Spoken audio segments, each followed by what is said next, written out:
Hi friends, welcome to Sairam TV. మైనార్టీలకు స్వయం ఉపాధికి మార్గదర్శకాలు విడుదల. యూనిట్ ఏర్పాటైన 2 ఏళ్ల తర్వాత రాయితీ. నేటి నుంచే దరఖాస్తుల స్వీకరణ. మైనార్టీల స్వయం ఉపాధి కోసం రాయితీ రుణాల మంజూరు పథకానికి సంబంధించి మైనార్టీ సంక్షేమ శాఖ మార్గదర్శకాలు విడుదల చేసింది. ఈ పథకానికి బడ్జెట్లో ప్రభుత్వం 173 కోట్లు కేటాయించిన విషయం తెలిసిందే. ఈ నిధుల ద్వారా మైనార్టీ యువతకు ఎంఎస్ఎంఈలు ఏర్పాటు చేయడంతో పాటు fashion designing, event management, carpentry తదితర విభాగాల్లో శిక్షణ అందించనుంది. అందుకోసం శుక్రవారం నుంచి వచ్చే నెల 25 వరకు ఎంపీడీఓ, మున్సిపల్ కార్యాలయాల్లో దరఖాస్తులు స్వీకరించనుంది.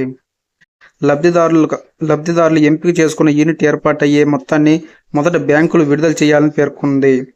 ప్రభుత్వం విడుదల చేసే రాయితీని టర్మ్ డిపాజిట్ రిసిప్ట్ పేరుతో బ్యాంకర్ వద్ద ప్రత్యేక ఖాతాలో ఉంచుతారు. యూనిట్ ఏర్పాటు నుంచి ప్రతి 6 నెలలకు ఒకసారి జియో ట్యాగింగ్ చేస్తారు. థర్డ్ పార్టీతో 2 విడతలుగా తనిఖీ చేయిస్తున్నారు. యూనిట్ ఏర్పాటైన 2 ఏళ్లకు మైనార్టీ సంక్షేమ శాఖ అధికారులు ప్రత్యేక తనిఖీ నిర్వహిస్తారు.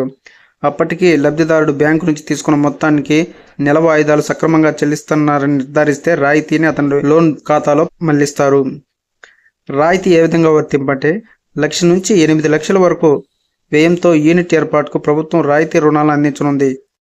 1 లక్ష పై నుంచి 3 లక్షలు, 3 లక్షల పై నుంచి 5 లక్షలు, 5 లక్షల పై నుంచి 8 లక్షల వరకు 4 స్లాబులు అమలు చేయనున్నారు.